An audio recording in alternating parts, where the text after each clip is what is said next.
You're muted, Liz.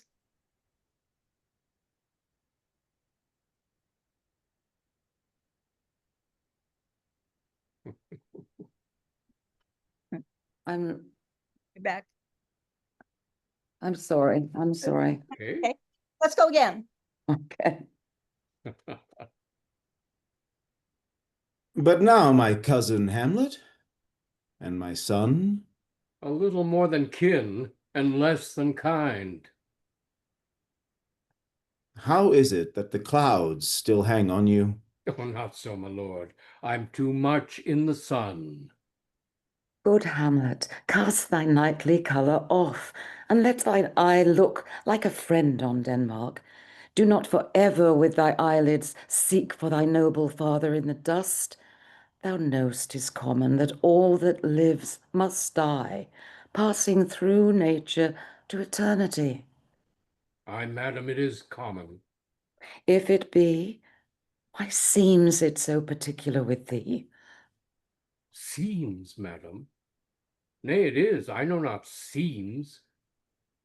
'Tis not alone my inky cloak, good mother, nor customary suits of solemn black, nor windy suspiration of forced breath, no, nor the fruitful river of the eye, nor the dejected behavior of the visage, that can denote me truly.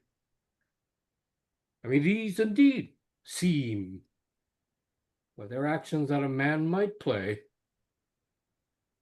but I have that within which passeth show. These but the trappings and the suits of woe. 'Tis sweet and commendable in your nature, Hamlet, to give these mourning duties to your father. But you must know, your father lost a father. That father lost his, and the survivor bound in filial obligation for some term to do obsequious sorrow. But to persever in obstinate condolement is a course of impious stubbornness. 'Tis unmanly grief. It shows a will most incorrect to heaven, a heart unfortified, a mind impatient, and understanding simple and unschooled, for what we know must be and is as common as any the most vulgar thing to sense. Why should we in our peevish opposition take it to heart? Fie, 'tis a fault to heaven, a fault against the dead, a fault to nature, to reason most absurd, whose common theme is death of fathers, and who still hath cried from the first course to he that died today, this must be so. We pray you, throw to earth this unprevailing woe, and think of us as of a father. For let the world take note, you are the most immediate to our throne, and with no less nobility of love than that which dearest father bears his son, do I impart towards you. For your intent in going back to school in Wittenberg, it is most retrograde to our desire, and we beseech you, bend you to remain here in the cheer and comfort of our eye, our chiefest courtier cousin, and our son. Let not thy mother lose her prayers, Hamlet. I prithee, stay with us. Go not to Wittenberg. Shall in all my best obey you, madam. Why, 'tis a loving and a fair reply. Be as ourself in Denmark. Madam, come.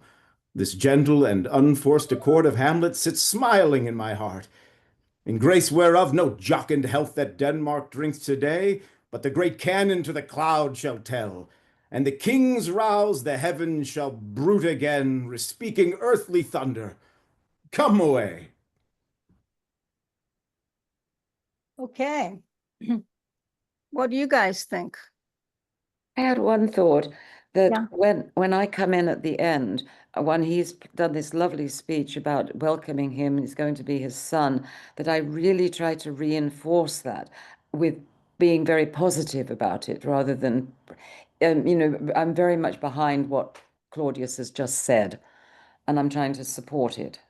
Yes, I think that's wonderful. And I think that actually you bringing it up is makes me think of why when Claudius says our chiefest courtier cousin and our son allows you to then come right in and fortify that. Exactly. Yes, Yeah. right. Yeah. Rather than it ending on a kind of sour note. But yeah, that's good. Ben, why do you want to work on Claudius? I don't know. I find his predicament so interesting. You know, I find the predicament of somebody who has inevitably, who unarguably has done something terrible, but doesn't think that they're a bad person and wants to and doesn't want to continue to do bad things. You know, there's something to me about the predicament of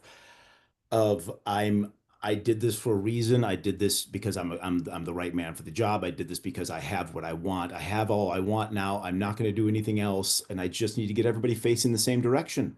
I just need to get everybody marching in the same way. I need to, and I find that interesting. You know, yeah, And so how do you reconcile murder?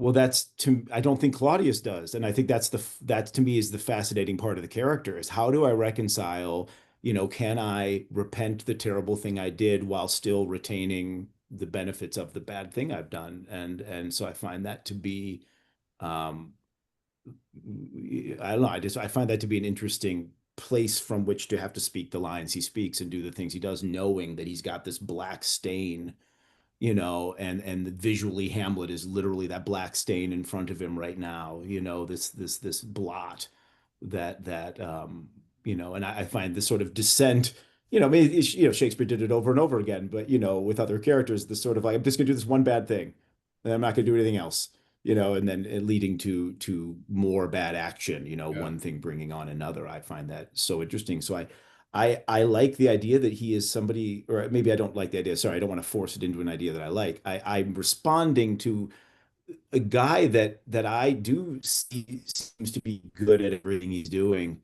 Seems to, you know, kind of he almost caught this wave correctly, you know.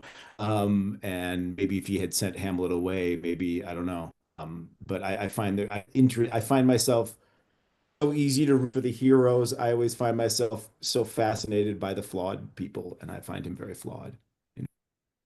Yeah, I'm thinking I'm thinking that you know, with this in the source material, I think I may have told a little bit about that story, is that after the battle with Fortinbras, they have different names in the source material, but we'll know them by the ones we know. But the battle with Fortinbras, old Hamlet receives Gertrude as part of the reward for winning that battle. Old Hamlet, it was not the king. Gertrude's father was the king.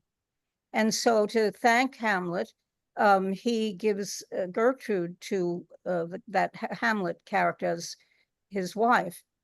The character of Claudius is jealous in the story because he loves her and he wanted her for his wife.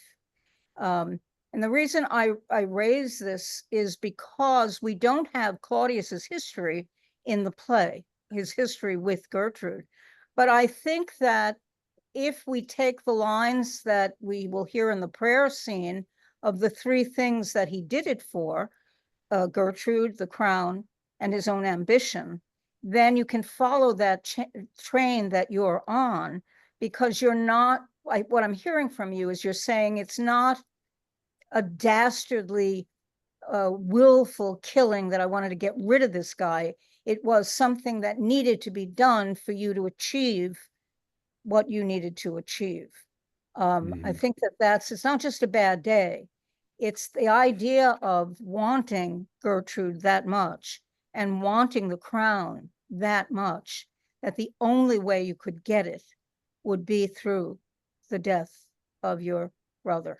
Does that make sense? You see what I'm doing with it? I'm expanding it from just a flawed character, somebody who now we feel, no, it's not so far away from Macbeth. Maybe Macbeth would have been the best subject a king could possibly have. Right. you know, and so you have that. I think what it will lead you to is a portrayal of Claudius that will not be evil, that will not be spending every scene showing the audience how evil you are. So I think it's a good path to be on. I think yeah, go ahead. one of the things with these three characters, Claudius, Gertrude, and Hamlet, is that they end up wrestling with themselves. All three of them have to confront themselves and wrestle with it. Yeah. Eventually, Gertrude will have to, after her scene in the closet with her son, when she discovers that Claudius murdered the old Hamlet, her previous husband. How does she deal with that? What happens to her after finding out about that and knowing that? With Claudius, when he attempts to pray and can't, what happens to him? Yeah. He's already in agony. In fact, all of them will go through agony. Yeah. You know, in wrestling with what has occurred and what they've done and what is life now after knowing what they come to know. Yeah. You know? So you watch these three people and the whirlpool that they get caught up in, and all will perish in it. You know? Yeah, Yep. I agree. What I like to do now is to just let that ring. Okay, sorry, I can't get to it. Nick's not here to command the phones. What I'd like to do is to ask everybody to come on and I want to be able to sort of summarize where we're at with the play now, because we're about to head into the first soliloquy. And so what now will spur that on? I think that I think we should just discuss what we've learned thus far. If anybody has anything to contribute at this point. I think it's important, of course, that I think Ben raised this a couple of weeks ago, is that Fortinbras is a pretty important character to this play. And some of the stuff I was watching on YouTube, just cut him right out. You don't need him. We'll bring that ghost in somewhere else. But so much of the excuses that are being used to cover up a lot of the stuff that's being done in Denmark wrongfully is because of Fortinbras's possible invasion. I did want to bring up one other thing about that. And again, this is where you start to put pieces together. We're told in the first ghost scene, that Fortinbras has pulled together a group of landless resolutes. He doesn't have an army marching over the hill. In fact, he doesn't have the money to do that. We find out in this scene that Norway's got the money to build a military response. So here we have Fortinbras, who's put together these ambitious young men who want some land, and they're willing to follow him. And we've also found, Claudius uses the word, he has not failed to pester us. He's a pest. He hasn't been, shooting arrows. He's a pest, and he has messages that he's been importing to us. So now you have this picture, you should have this picture of Fortinbras being a pretty benign enemy. I mean, he doesn't seem to be the huge threat to Denmark that Claudius has very successfully showed him to be. So I would definitely not take him out of the play. He's pretty important. I did want to there was one line that I did want to point out. You know how Gertrude uses the word common? She's the first one to use it. Thou knowest 'tis common. Yes. And then Hamlet picks that up. Aye, madam, it is common. And then we always let this one go. Claudius picks it up and is as common as, so he's almost toucheing Hamlet with that word. So yes, son, it is common. To always look for when words get repeated, because characters can be making points by that repetition. It's not just arbitrarily thrown in. I know you know this, and forgive me for saying it again. We are dealing with a work of art. And we are dealing with a master of playwriting. So I would just be hesitant in thinking that he hasn't thought of everything when he put this together. It's been around for an awfully long time, and there's so much material written about it. We can't let it go. It moves us. That character of Hamlet means something different to everyone. Anyone who encounters that character. There's a wonderful story. I've read so many books, but there's a wonderful story where the author is going to see a production of Hamlet, and I think it's the heart of Hamlet. But at any rate, he's going to see a production of Hamlet, and he's taking his girlfriend. They have a big fight, and she decides she's not going to go. So he invites his barber, and his barber is Italian. He can barely speak English. And the barber goes to see the production, and he can't contain himself. The ghost comes on. Oh my God! And he's got rattling off in Italian. He's absolutely. At the end of it, he says to the man who, "Oh, thank you. This made me so scared. This made me move me so." And I thought to myself, that's the magic of this play. Not just all of us who love it and have seen it and are in the theater, but that one little story by this author that said he barely knew the language, but the play came to life for him. And we don't even know whether it was a good production or bad production, but something in the play stirred him.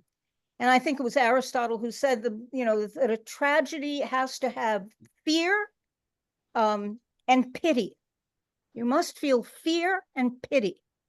And I think Hamlet really does. And Ben, I think you're bringing that up. What would it be like to have pity for Claudius? Not just for Hamlet and his situation, but pity for Gertrude. Pity for these people who are making these decisions that are just awful for their own lives. And of course, the fear of what waits us after death. Death is another partner in this play. Death is almost talked about in every scene of the play. So we have to, that's what awaits everyone, is what the rest is silence, is how he ends it. But that, what is waiting for us? Is it purgatory? Is it hell? Is it nothing? And that has to ride through the whole play. Okay, we promised to open it up to questions or responses, and you guys as shy as I've ever known. But if there is any response, I'm ready. Nathan would be proud of me. I got it in with 20 minutes to spare. Anything? Nothing. Oh, I'll say something. Okay. This is trivia. Of all of Hamlet's soliloquies, Hamlet refers to himself and or to another person in the play, several other characters in the play, except for to be or not to be. Now, does that mean anything? Mm-hmm. You could take to be or not to be out of the play, and except for that it's the most famous speech that Shakespeare ever wrote. Other than that, I don't think anybody would. It doesn't contribute to the action of the play, or does it? Well, trivia. Maybe I'm wasting your time. No, it's good. No, I think it's a very good question. And I think that the thing about soliloquy is what you're raising, and we're going to meet the first one next week. But the whole idea of soliloquy is, for me, a chance for the character to express his personal beliefs with an audience, because there's no one in the play he can express it to. So I think what it does is it brings us as the audience into the play. It may not,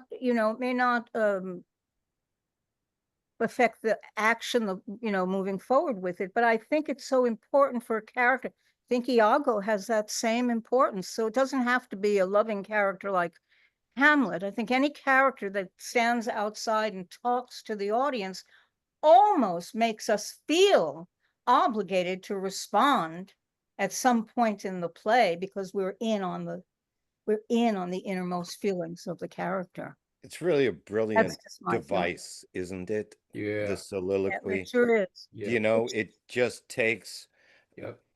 events and focuses where our focus should be and And helps us to propel forward, right? and I think it's also even more impactful on a thrust stage.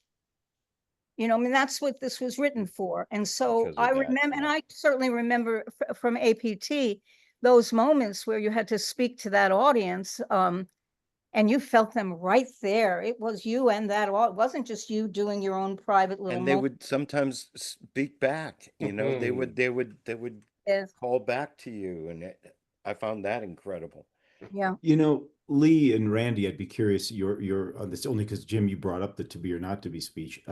You know, I kind of didn't want to do that speech because when we did the show, partly because of you know, it just feels so famous and it does feel a little like you could pull it out. Now, I only got to do a few productions, short rehearsal, not a lot of productions, didn't learn as much as I wish I could have by doing it a little more. But I'll say the one thing that happened was all of a sudden in performance, not in rehearsal, but in performance with an audience, all of a sudden that speech made sense to me. And it made the next scene possible in a way that didn't in rehearsal. And I wish I'd have done it a few more performances so that maybe I could have wrapped my head around what was happening there. But it was a speech that always felt to me that you could pull it out or you could stick it. I've seen productions where they put it in different places in the play. Yeah. But all of a sudden doing it, don't have the language for it, but I'm just curious, did that happen to either of anyone else who's played the role? Did it or things like that? Because it just intellectually never made sense, still doesn't. It made sense in the moment, and it made sense that he would say that to an audience prior to, you know, the play within the play scene, and that was surprising to me. Go, Lee. Go, Randy. I loved the challenge every time of doing that and every other soliloquy. It was every time scary as fuck. And every time it taught me something every time. And there was I don't know, there was no design to it for me. There was and as far I just want to go to your first statement, which was that it made sense to you when you did it with an audience, and yeah, it does.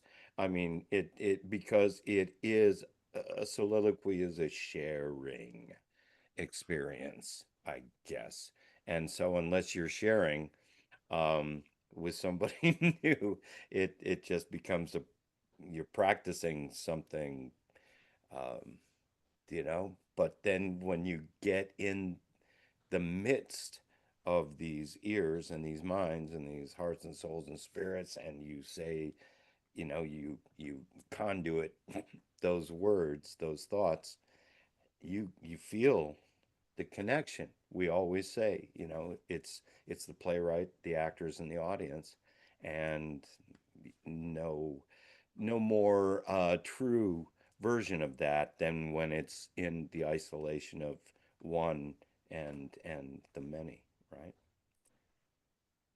That's just Think a for crack me, at it. working on that speech and its placement in the folio, that if Hamlet indeed has finally set up a way to find out whether his uncle is guilty or not, the play within a play is to take place right quick, right? So Hamlet has this moment where he can weigh out whether to act or not act. And by acting, it would mean dying. Most certainly dying for acting. So that's when his meditation about death kind of really begins.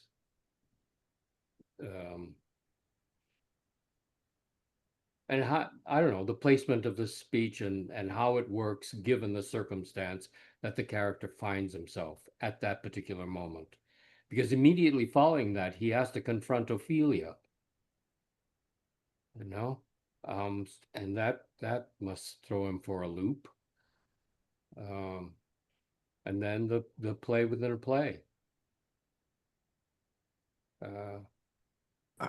I think it is important to the through line of that play. It's not extraneous in any way, because I think it's virtually impossible for Hamlet to get to the readiness is all. Yes. And his preparation for death without first having contemplated death.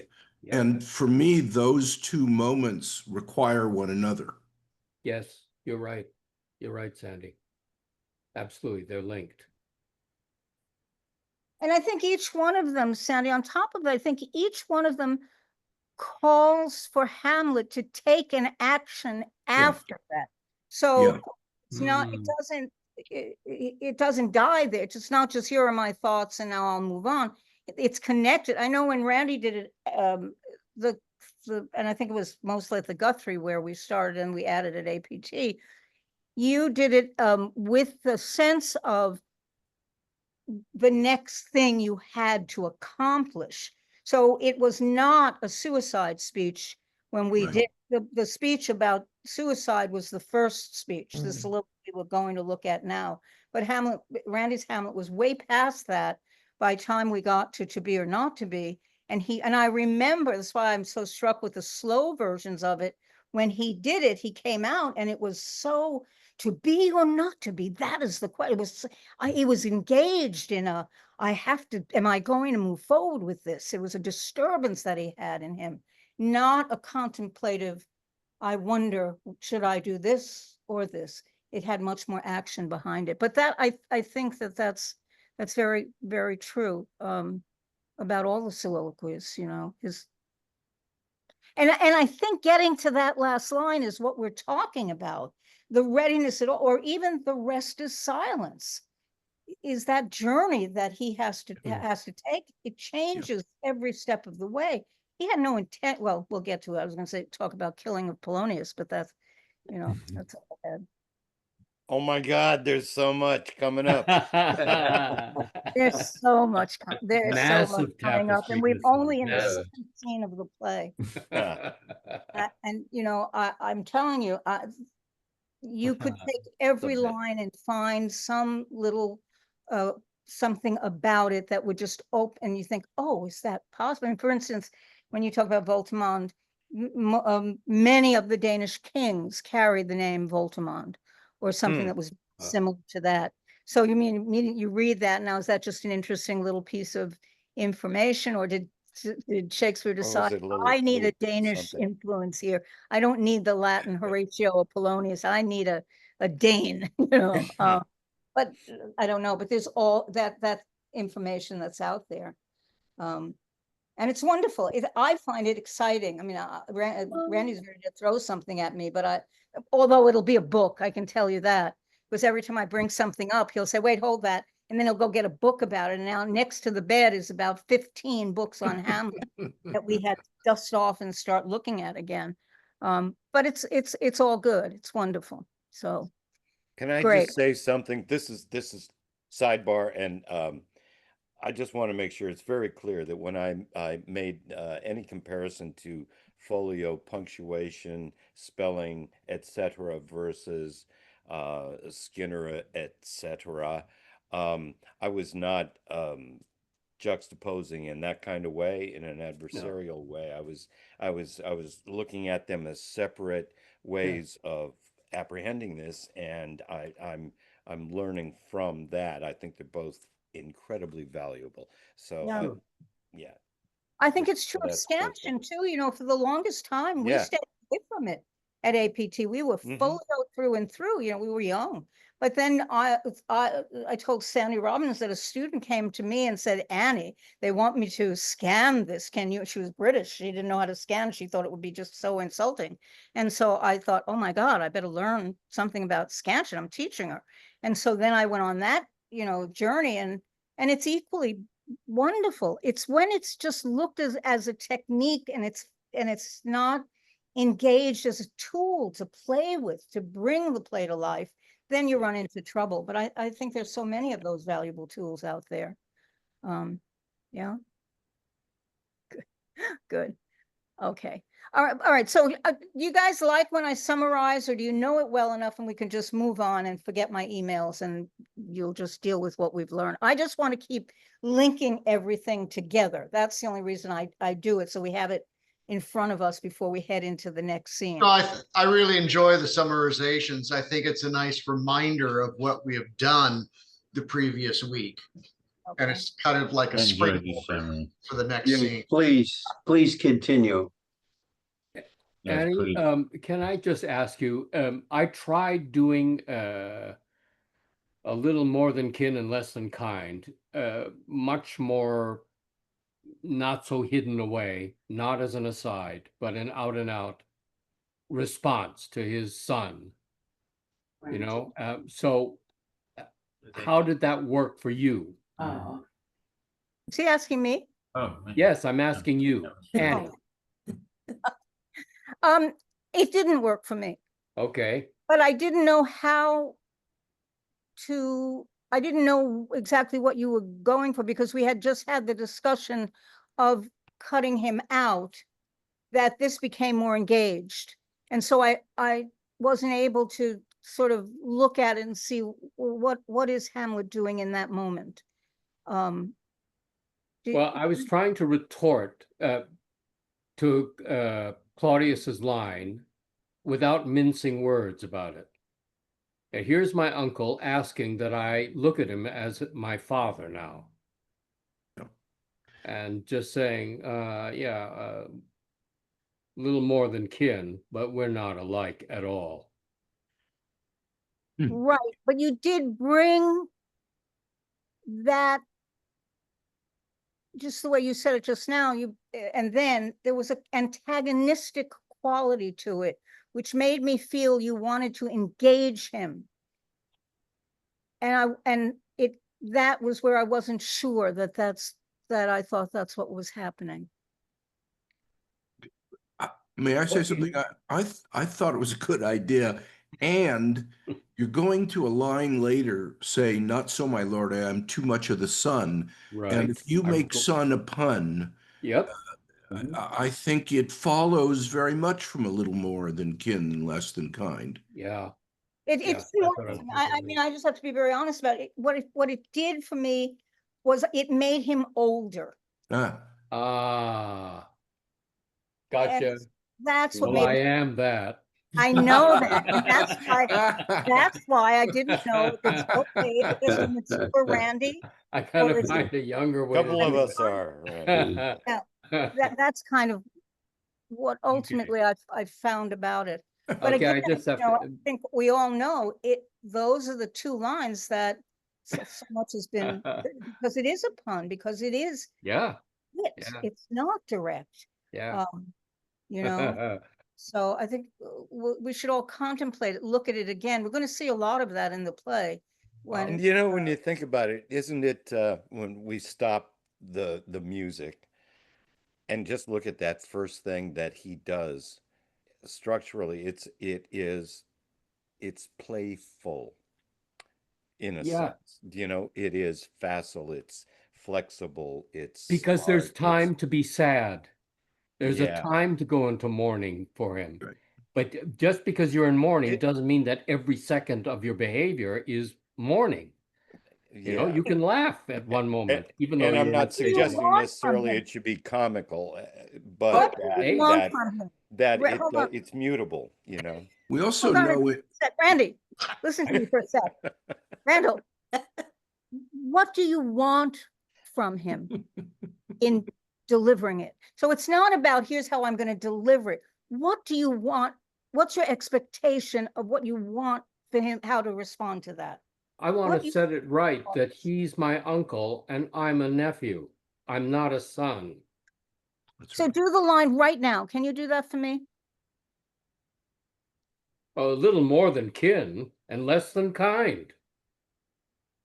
Oh, not so, my lord. I'm too much in the sun. Oh, that's kind of rash. A question, maybe observation about that little moment. I think it's hard for us to really play around with different ideas of staging in this Zoom thing. Yeah. So something like that might depend on whether the actor and the director thought that maybe the first line, he says it loud enough for Claudius to hear, but he doesn't look at Claudius when he delivers it. And then maybe he turns to Claudius and says the second one, "Oh, not so, my lord. I'm too much of the sun." This would all have to be worked out in a proper Never rehearsal know unless room. somebody Right. puts some money forward for a production. Never know.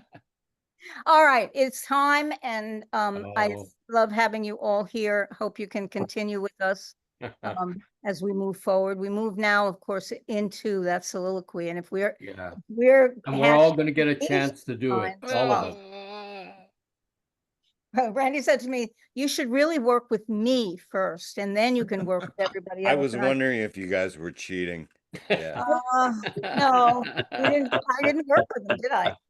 I'll work with him No, later. you didn't. Oh, Ben asked me to say goodbye to everybody. Ben's internet failed. Mm. Right. Oh, Yeah, those damn Okay. all right. hate Thank that. you, Sandy. I We'll hate see when you all that next happens. week. Okay. See you all Thanks, next week. everybody. Thank you. See Next ya. week. Bye. Thank you. Bye. Ciao. I know.